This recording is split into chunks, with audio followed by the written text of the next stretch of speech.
Yahobu, Bapak Ibu Pendeta, Sinenge, Majelis dan warga Gereja Amin, ini adalah channel YouTube Sinode Gereja Amin. Karena itu, bagi yang mencintai Gereja Amin, tontonlah, subscribe, like, dan bagikan. Gereja Amin yang tangguh, mandiri, dan peduli. Tuhan Yesus memberkati.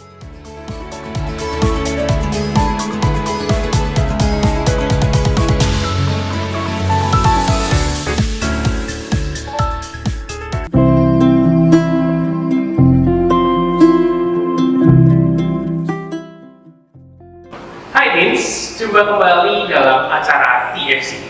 Kali ini kita akan menyimak tulisan dari Pendeta Yosua Pungruko dalam buku renungan Teens for Christ dengan judul Tahu Berterima Kasih, yang diambil dan terinspirasi menurut tulisan Injil menurut Markus pasal 1 ayat 29 sampai 34. Bersama saya, Victor Alexander, yang akan menemani kamu sekalian untuk membaca dan merenungkan firman hari ini. Namun, sebelum kita masuk dalam bahan renungan kita, mari kita bersatu dalam doa. Ya Tuhan, kami yang baik, pada hari ini setiap kami hadir dengan penuh kesadaran bahwa kami adalah manusia yang tak sempurna, bahwa kami adalah manusia yang tak luput dari dosa. Oleh karena itu Tuhan, setiap kami di sini rindu untuk dapat mendengarkan sabda yang dapat menjadi pengingat serta penuntun laku kehidupan setiap kami.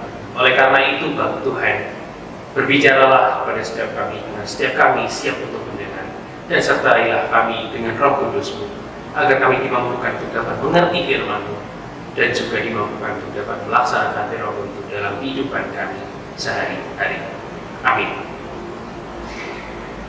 Teens, renungan kita pada hari ini didasari oleh pembacaan kita atas Injil menurut Markus pasal 1 ayat 29 sampai 34. Saya akan membacakannya untuk kita semua.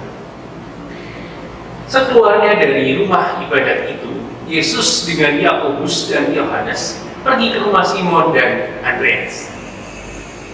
Ibu mertua Simon terbaring karena sakit demam.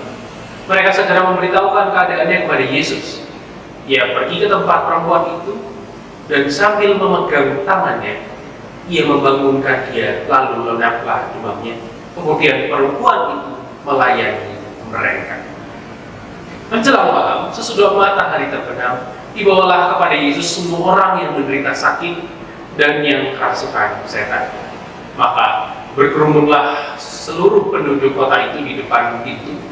Ia menyembuhkan banyak orang yang menderita bermacam-macam penyakit dan mengusir banyak setan. Ia tidak memperbolehkan setan-setan itu berbicara sebab mereka mengenal Dia. Teens, pernahkah kamu melihat sebuah video tentang aktivitas rescuing binatang di luar? Di mana kemudian binatang tersebut tidak segera pergi, tetapi justru berbalik dan menunjukkan gesture seolah-olah ia mau berterima kasih kepada Sang Penolong. Teens, setiap kali kita melihat video seperti ini, bukankah sungguh indah? Apalagi ketika kita melihat fenomena bahwa manusia itu justru jarang menunjukkan rasa terima kasih pada penolongnya. Nah, teens, teks kita pada hari ini masih menceritakan tentang awal mula pelayanan Yesus. Setelah mengajar, Yesus mendengar bahwa ibu mertua Simon sedang sakit kala itu. Dan dengan segera Yesus datang lalu menyembuhkan ibu mertua Simon itu. Dan karena peristiwa penyembuhan ini, Yesus semakin populer di kalangan orang banyak. Sampai-sampai hingga pada malam hari tiba, masih banyak orang yang datang menghampirinya. Orang datang berbondong-bondong, ada yang mau disembuhkan, ada juga yang sekedar hanya ingin melihat siapa sih itu Yesus. Teens, dari sini kita bisa melihat sungguh betapa luar biasanya Tuhan Yesus kita. Namun teens, kali ini kita tidak ingin berfokus pada Yesus, mukjizat Yesus terutama. Tapi kali ini kita ingin melihat dari sudut pandang yang lain, yaitu melalui sudut pandang ibu mertua Simon. Beberapa saat yang lalu, ibu mertua Simon terbaring sakit lemah. Namun kini setelah ia disembuhkan, Alkitab mencatat bahwa ia kemudian segera melayani Yesus dan melayani murid-muridnya. Wah, ini sungguh hal yang keren dan hal yang janggal, teman-teman. Karena apa? Karena biasanya seorang yang baru sembuh itu tidak diizinkan untuk capek-capek dahulu. Namun ini berbeda dengan ibu mertua Simon.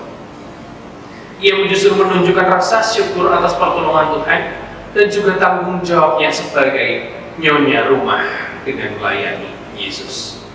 Bahkan, ia tidak hanya melayani, tapi ia juga menawarkan tempat tinggal kepada Yesus dan kepada murid-muridnya. Ibu mertua Petrus ternyata adalah orang yang sangat tahu berterima kasih. Teens, bagaimana dengan setiap kita?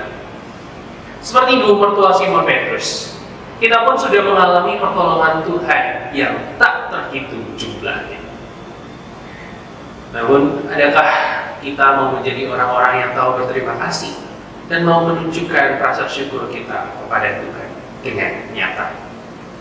Misalnya, dengan cara kita turut ambil bagian dalam pelayanan sebagai ungkapan syukur kita pada Tuhan yang telah menolong kita, dengan cara yang lain. Mari kita renungkan dan bersatu dalam doa. Ya Tuhan, terima kasih atas firman yang telah Kau berikan. Terima kasih juga atas peringatan yang telah Kau berikan pada setiap kami hari ini. Kami boleh diingatkan untuk senantiasa mau mengucapkan terima kasih pada setiap penolong kami, dan terutama pada Engkau sendiri yang senantiasa hadir pada setiap kami dan senantiasa menolong setiap kami dikala kami membutuhkan pertolongan. Biarlah Tuhan, melalui bahan renungan ini, kami dapat menjalani hari ke depan dengan rasa penuh syukur dan sikap penuh berterima kasih pada siapapun yang telah menolong setiap kami. Amin. Teens, demikianlah renungan kita hari ini. Jangan lupa like, subscribe, dan bagikan video ini pada teman-teman yang lain. Tuhan Yesus memberkati kita semua.